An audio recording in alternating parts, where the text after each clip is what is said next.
마가복음 5장 말씀은 이제 치유에 대한 이야기를 기록하고 있습니다. 이렇게 마가복음 5장 전체에 세 가지의 치유 사건이 있는데요. 첫 번째는 귀신 들린 사람을 고친 사건과 두 번째는 혈루증으로 고생하는 여인을 고친 사건, 또 세 번째는 죽은 아이를 살리신 사건입니다. 이 세 가지 이야기에서 공통적인 이미지가 있어요. 그것은 질병으로 사람들은 두려워했는데 예수님께서 고치신 것입니다. 오늘 본문에 기록된 두 이야기를 중심으로 두려움을 주는 그 질병 앞에서 우리는 어떤 태도를 가져야 하는지를 배울 수 있기를 바랍니다. 21절 같이 읽어보겠습니다. 시작. 예수께서 배를 타시고 다시 맞은편으로 건너가시니 큰 무리가 그에게로 모이거늘 이에 바닷가에 계시다니. 예수님께서 거라사인의 땅에서 배를 타고 맞은편 마을로 가셨다고 기록했는데 이 지역이 어디인지는 구체적으로는 기록하지 않고 있습니다. 이 마태복음은 이 사건 앞에 중풍병자를 고치신 이야기와 또 세관에서 마태 부르신 이야기를 기록하고 있어요. 그것으로 볼 때 이곳은 가버나움이 아닐까 그렇게 보아집니다. 예수님께서 마을에 오셨을 때 예수님이 오신다는 이야기를 듣고 많은 사람들이 예수님께로 모여듭니다. 많은 사람들이 예수님에게로 오는 상황에서 오늘 본문 말씀 회당장 야이로가 예수님께로 나왔습니다. 22절 읽어볼까요? 시작. 회당장 중에 하나 야이로라 하는 이가 와서 예수를 보고 발 앞에 엎드려. 그는 가버나움에 있는 회당장으로 볼 수 있어요. 당시 회당의 조직에 대해서 알고 계십니까? 저도 이번에 알게 되었는데요. 회당장, 핫잔, 랍비, 그리고 평신도로 구성되어 있어요. 이 중에서 회당장은 집회 위에 우두머리로 일컬어집니다. 장로 출신의 지도자는 당시 건물의 관리, 또 예배 순서의 작성, 및 질서 유지, 그리고 재판 같은 사무를 관할했는데 그 장로 출신의 지도자가 회당장이 되었습니다. 당시 제사장 계급이 어떠한 삶을 살았나요? 타락했죠. 그래서 종교적인 관심을 이제는 제사장 계급이 아니라 일반화 시키는 그런 과정에서 평신도가 회당장이 됩니다. 이들이 제사장은 아니었지만 예배를 주관하고 회당을 관리하며 다스린 것입니다. 때때로 회당장이라는 명칭은 명예직으로 회중 가운데서 탁월한 인물에게 이 직위가 주어지기도 했습니다. 따라서 이들은 당시에 대중들로부터 상당한 존경의 대상이었다는 것을 알 수 있어요. 야이로 그 회당장 역시 지방에서 많은 사람들로부터 존경을 받는 사람이었다고 볼 수 있습니다. 그러면 야이로라는 이름은 무엇일까? 찾아보니까 깨달은 사람 또는 그는 빛난다라는 히브리어의 이름으로 야일이라고 했어요. 이 야이로는 그 지역에서 존경받는 영적 지도자이기에 누구 밑에서 그냥 아쉽게 구하거나 또 무릎을 꿇는 일은 별로 없었을 거예요. 그런데 그가 지금 예수님 앞에 와서 발 아래 엎드립니다. 발 아래 엎드린다는 것은 최대의 상대방을 향한 존경의 표신이고 자기 자신은 겸손함으로 자신을 낮추는 것이죠. 회당장이 직접 바닷가에 그 많은 무리가 모인 곳으로 예수님을 찾아왔고 또 대중 속에 있는 가운데서 예수님의 발 앞에 많은 사람들이 보고 있는데 예수님 앞에 발 앞에 자기의 지위를 내던지고 엎드리기까지 한 것은 예수님에 대한 어떤 간절한 믿음과 기대가 있었던 것입니다. 23절 그의 구하는 것은 무엇이었는지, 그의 기대는 무엇이었는지 보겠습니다. 시작. 간곡히 구하여 23절입니다. 간곡히 구하여 이르되 내 어른들이 죽게 되었사오니 오셔서 그 위에 손을 얹으사 그로 구원을 받아 살게 하소서 하거늘. 회당장이 예수님께로 온 목적은 어린 딸이 다 죽게 되었기 때문입니다. 어린 딸이란 조그만 어린 여자 아이를 깊은 애정을 가지고 부를 때에 사용하던 명칭입니다. 그러니까 야이로의 자식에 대한 그 애끓는 그 심장을 잘 표현한 것이라고 볼 수 있겠죠. 그리고 죽게 되었사오니란 지금 죽음의 문 앞에 서 있을 만큼 그의 병세가 아주 최악의 상태임을 보여주고 있습니다. 물론 그 딸의 병명이 무엇인지는 성경에 구체적으로 기록되어 있지는 않습니다. 누가복음에는 어린 딸의 나이가 12살임을 밝히고 있어요. 누가복음 8장 42절입니다. 그런데 마태복음 9장 18절에는 내 딸이 방금 죽었습니다 라고 말하므로 절망적인 분위기가 고조되고 있는 상황입니다. 마가와 이 누가복음은 죽게 된 지경을 말하고 있고 마태복음은 이미 죽은 것으로 묘사했습니다. 약간의 차이가 있긴 하지만 야이로의 딸의 상태는 그만큼 심각하고 죽음이 엄습한 상황이라는 것을 알 수 있습니다. 사랑하는 어린 딸이 병에 걸려 시름 앓으면서 죽어가고 있고 또 죽음의 시간이 임박한 상황에서 야이로 회당장은 지금 예수님께 나와서 간곡하게 구하며 간절하게 도움을 구하고 있습니다. 23절 후반절에 보면 예수님께 구하되 오셔서 그 위에, 그러니까 이 딸 위에 손을 얹으사 그로 구원을 받아 살게 하옵소서, 그렇게 하는 것이죠. 예수님께서 그의 손을 딸 몸 위에 이렇게 얹으면 회복될 것이라는 믿음을 가지고 있습니다. 회당장의 간구는 아주 확신이 있고 구체적입니다. 야이로는 병을 고치는 능력이 예수님에게 있다는 것을 인정하는 것입니다. 손을 얹어 안수하는 것은 유대인에겐 하나님의 은혜와 축복을 바라는 행위이면서 동시에 치유를 위한 일반적으로 하는 행위입니다.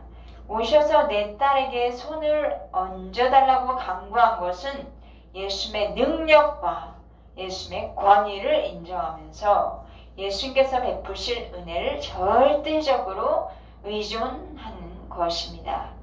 여기서 사용된 구원이란 영적인 구원만을 이야기하지 않고요. 보전하다, 구원하다, 놓아주다, 병이 고쳐지다 라는 뜻이 있습니다. 이 아이론 예수님의 안수로 인해 딸이 질병에서 고침받을 것을 알고 있는 것이에요. 그래서 구원하여 주옵소서 그렇게 기도하고 있습니다. 야이로의 구체적인 확신의 기도는 예수님의 발을 움직이게 합니다. 24절 읽어볼까요? 시작. 이에 그와 함께 가실새 큰 무리가 따라가며 애워싸 밀더라. 예수님은 야이로의 집을 향해 출발하십니다. 자, 여러분, 급박한 문제가 있고 우리 가운데 질병이 찾아왔을 때 우리는 절박하게 무엇을 찾고 무엇에게 기대하고 있습니까? 돌아보시기 바랍니다. 예수님께 나아가 그의 위엄과 권위와 그 능력을 의지한다면, 그것을 믿는다면 먼저 우선적으로 긴박하게 예수님께 나아가 간구하겠죠. 그러면 그 치료를 위해서 우리를 위해 움직이시는 주님이십니다. 저와 여러분이 우리를 치료를 위해, 우리의 문제 해결을 위해서 움직이시는 주님을 경험하시기를 바랍니다. 많은 사람들이 예수님을 애워싸 밀고 있는데 이제 예수님께서 야이로의 집으로 이렇게 가던 중에 그 길에서 한 여인이 예수님의 옷자락을 만진 사건이 있습니다. 25절과 26절 같이 읽어보겠습니다. 시작. 12해를 혈로 중으로 알아온 한 여자가 있어 많은 의사에게 많은 괴로움을 받았고 가진 것도 다 허비하였으되 아무 효험이 없고 도리어 더 중하여졌던 차에 혈루증에 대해서 들어보셨습니까? 만성 하열 증상입니다. 호르몬 이상으로 불규칙적으로 피가 흐르는 질병이에요. 유대인들에게 있어서 이 혈루증은 부정한 취급을 받습니다. 그래서 종교 생활하는 것도 제약을 받고 일상생활에서 매우 불편했습니다. 이 여인의 병이 12년이나 된 병이라 한 것을 보니까 이 병은 치유될 수 없는 불치의 병이라는 것을 암시하고 있네요. 또 이 여인이 병으로 받는 육체적 고통이나 그 정신적 고통이 헤아릴 수 없을 만큼 처참했다는 것을 알 수 있습니다. 혈루증 고치기 위해 많은 의사에게 치료받았어요. 그런데 오히려 괴로움을 더했고 재산도 다 허비했다. 그렇게 표현하고 있습니다. 유대의 역사가 유세비우스라는 분이 있는데 이 혈루증 여인이 파네아스 출신 이방 여인인 베로니카라고 주장을 하기도 해요. 역사적으로. 하지만 확실한 증거는 발견되지는 않고 있습니다. 어쨌건 이 여인은 질병으로 인해 고통을 당했습니다. 의사들에 의해서도 고통을 당하고 치료를 위해 돈도 다 써버린 상황. 그렇게 했으면 우리는 조금의 일만이라도 기대하는 바, 그래도 조금의 차도가 있어야 하지 않을까? 그런데 본문을 보니까 질병이 오히려 더 심해졌다고 했습니다.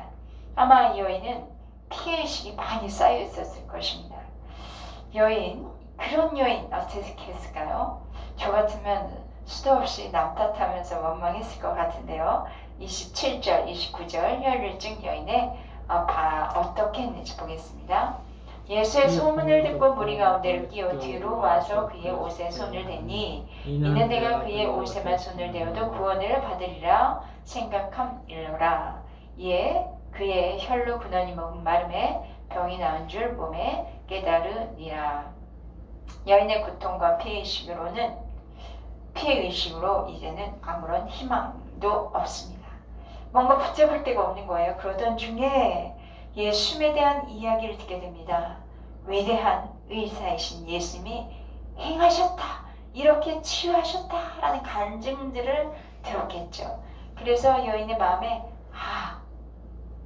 예수님의 옷에 손만 대자, 그러면 고침을 받을 수 있어 라는 믿음을 가집니다. 여인은 예수님이 계신 곳을 알고 찾아옵니다. 그리고 많은 사람들이 예수님과 함께 가고 있는데 아무도 모르게 슬쩍 그 사이에 껴서 예수님의 손을 가까스로 터치합니다. 12년간의 혈루증 앓는 여인에게는 예수님의 곁으로 나아가는 것도 힘든 일이죠. 많은 무리 사이에 섞여서. 그런데 그 가까이서 옷자락을 터치하는 것도 최대의 힘을 발휘했을 것입니다. 예수님의 옷을 만지는 그 순간 하혈이 멈추고 자신이 고침받았다는 것을 느낍니다. 대부분 유대 사람들은 예수님께서 오셔서 안수해 주시거나 어떤 방법을 통해서 자신을 고쳐주신다고 믿은 반면에 이 여인은 내가 그의 옷에 터치만 해도 나을 것이다. 좀 색다른 믿음이지 않습니까? 예수님께서 자신에게 어떤 치유 행위를 하지 않으셔도 자신이 예수님에게 가서 그 옷을 만지기만 하면 고침받을 수 있다는 믿음을 가지고 있어요. 그리고 그 믿음대로 행합니다. 그러니까 이 여인은 그냥 그렇게 하면 되지 않을까 머릿속에 생각만 한 것이 아니라 이제 움직이는 거예요. 자신이 믿는 그것을 그대로 행합니다. 여인이 고침받는 과정을 볼 수 있습니다. 첫 번째로는 예수님에 대해서 들었습니다. 믿음은 들으면서 나는 것입니다. 먼저 들어야 돼요. 예수님에 대해서 자꾸 들어야 돼요. 다음은 믿었습니다. 우리가 듣기만 한다고 다 구원을 받고 치유를 받는 것 아니죠. 많은 말씀들이 우리 머리 지식에 가득 차있다 해도 우리 삶에서 기적이 일어나는 것은 아니에요. 믿어야, 구원을 받고 믿어야 치유의 기적을 경험할 수 있습니다. 마지막으로 믿는 것을 행하는 것입니다. 믿음으로 나아가야 하고 믿음으로 골방으로 가서 두 손을 높이 들어 기도해야 하고 믿음으로 주의 일에 도전할 때에 하나님의 역사는 반드시 일어납니다. 이러한 믿음이 없는 저희들이기 때문에 하나님의 기적을 보는 것이 드문 것 같아요. 주께서 이런 저희들을 불쌍히 여기사 믿음을 주소서 라고 믿음을 구하는 저와 여러분 되기를 바랍니다. 30부터 34절을 보시면 예수님은 여인이 예수님의 옷자락에 손을 대서 고침받는 순간 그 상황을 아셨다고 기록하고 있습니다. 예수님의 옷에 손을 여인이 대는 순간 예수님에게서 능력이 나간 것을 아셨다. 그렇게 기록되어 있고요. 예수님은 즉시 능력이 나갔다는 것을 안 즉시 제자들에게 말씀하세요. 누가 내 옷에 손을 대었는가? 그러자 제자들이 대답을 하네요.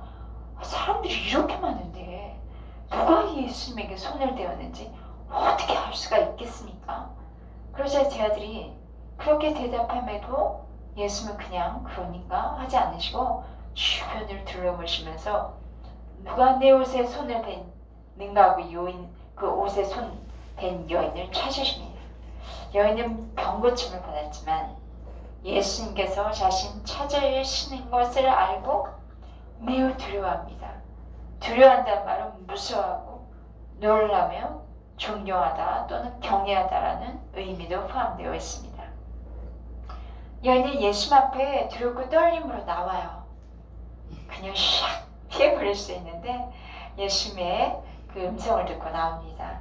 그런 여인에게 예수님은 말씀하십니다. 34절 예수께서 같이 읽어볼까요? 시작. 예수께서 이르시되 같이 읽어볼까요? 시작. 예수께서 이르시되 딸아 내 믿음이 너를 구원하였으니 평안히 가라. 내 병에서 놓여 건강할지어다. 여인의 믿음이 우리의 믿음 되기를 원합니다. 우리가 예수님의 옷에만 터치해도 고침받을 수 있다는 믿음으로 주님께 나올 때 우리의 믿음대로 이루어질 것입니다. 또한 주님은 우리에게 내 믿음이 너를 구원하였다 말씀하시고 평안히 가라. 내 병에서 놓여서 건강하라 말씀하십니다. 오늘 우리에게 이 말씀 주신 줄 믿습니다. 아멘. 내 믿음이 너를 구원하였다. 평안히 가라. 내 병에서 내 문제에서 놓여 건강하고 다 문제가 해결되어 평안을 누리리라. 주님은 우리에게 평안 주시기를 원하십니다. 우리의 속사람이 또는 우리의 삶이 주님 주시는 평안으로 다스림 받을 수 있기를 원하십니다. 우리 가운데 평안이 이루어지기를 기도합니다. 회당장 야이로의 집에서 집으로 가시던 그 예수님의 발걸음을 지금 혈류증 여인이 잡은 거예요. 그 사건으로 인해 예수님은 가시던 길을 멈추었던 거죠. 그 바람에 시간이 지체되어 버렸어요. 회당장이 그 딸 어떻게 됐나? 36절 보니까 당신의 딸이 죽었으니 선생님 더 괴롭히지 말라고 그런 소식을 전합니다. 회당장 집에서 온 사람이 회당장에게 당신의 딸은 죽었다고 전해준 것이죠. 예수님께서 오셔도 이제는 소용이 없다. 그러니 예수님 오지 않아도 돼요. 이제는 끝났습니다. 자, 회당장은 죽어가는 딸의 문제를 가지고 예수님에게 한 가닥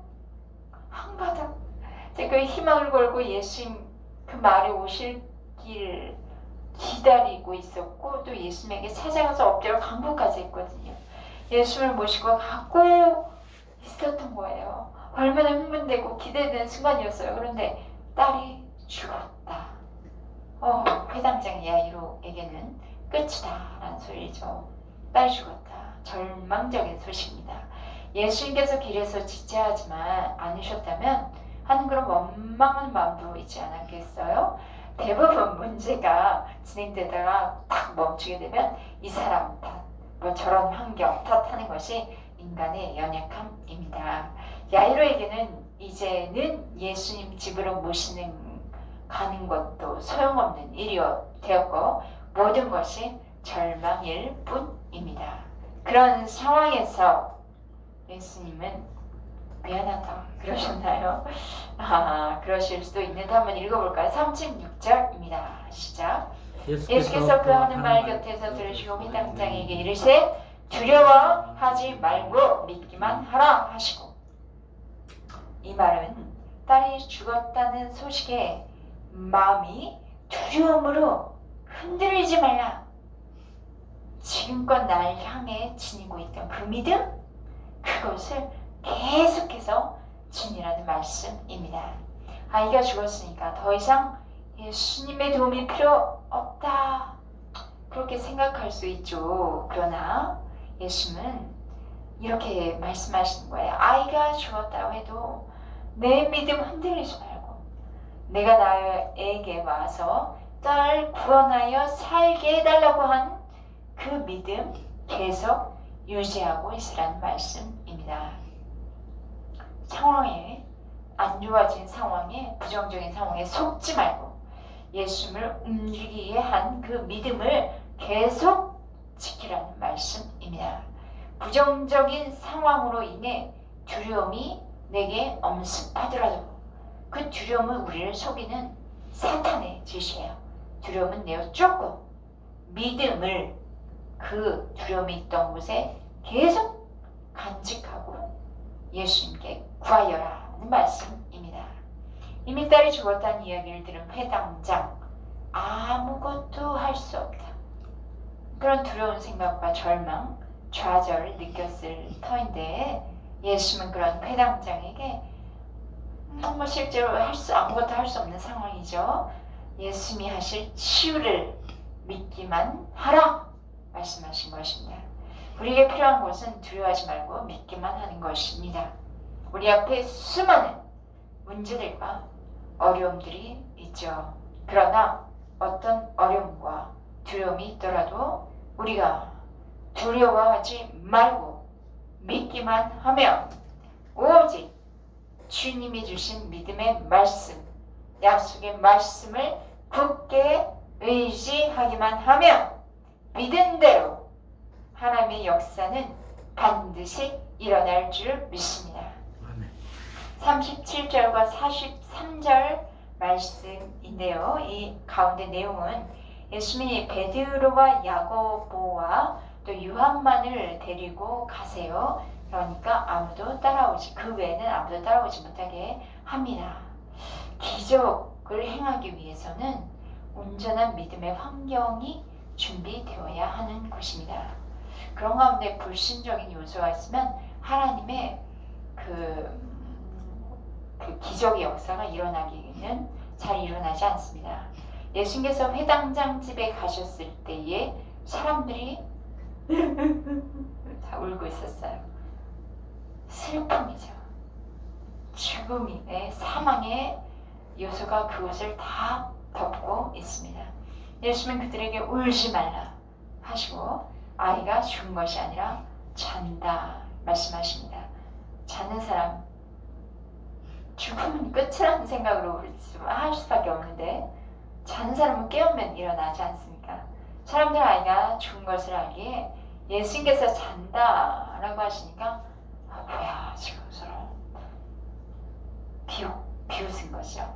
그러나 예수님은 아이의 부모와 세 제자를 데리고 들어가셔서 아이의 손을 잡으시고 죽은 싸늘한 아이의 손을 잡으시고 달리다 굼 하십니다. 달리다 굼 이런 말 들어보셨나요? 당시 팔레스타인에서 통용되는 아람어, 또 탈리타쿰에서 유래한 말입니다. 탈리타라는 뜻은요, 소녀야 라는 뜻이고요. 쿰은요, 일어나라 는 합성어입니다. 탈리타쿰. 이를 번역하면 소녀야 일어나라. 원래 달리다굼이라는 말은 어머니가 아침에 아이를 깨울 때 달리다굼 예인아 하는 그렇게 깨우는 평범한 일상어라고 합니다. 예수는 엄마가 아이를 깨울 때 사용하던 달리다굼에다가 영적인 권위를 부여하셔서 이미 죽은 아이를 향하여 선포하신다. 내가 내게 명하노니 일어나라. 그러자 5장 42절 같이 읽어볼까요? 시작. 소녀가 곧 일어나서 걸으니 나이가 12살이라 사람들이 곧 크게 놀라거늘 예수의 말씀에 선포로 죽었던 아이가 살아납니다. 죽은 아이를 향해 달리다굼 하시니 죽은 아이가 아침에 잠에서 깨어나듯 일어나는 생명의 역사가 일어난 것입니다. 예수님께서 우리를 향해서 자는 아이를 깨우듯이 달리다굼 하실 때 우리의 문제가 해결되고 우리의 질병이 고침을 받는 역사가 일어날 것입니다. 오늘 두 이야기를 우리가 들었습니다. 그 이야기에 모든 하신 말씀 두려워하지 말고 믿기만 하면 역사가 일어나게 된다는 것을 보여주셨습니다. 두려워하지 말라. 대신 무엇을 해야 돼요? 믿기만 하라. 그리하면 달리 다음에 역사가 반드시 일어납니다. 병에서 놓여 건강하게 되고 모든 절망의 자리에서 일어난 생명의 역사가 저와 여러분 가운데 또 중보기도 하는 이들에게 일어나기를 예수님의 이름으로 축복합니다. 기도하시겠습니다.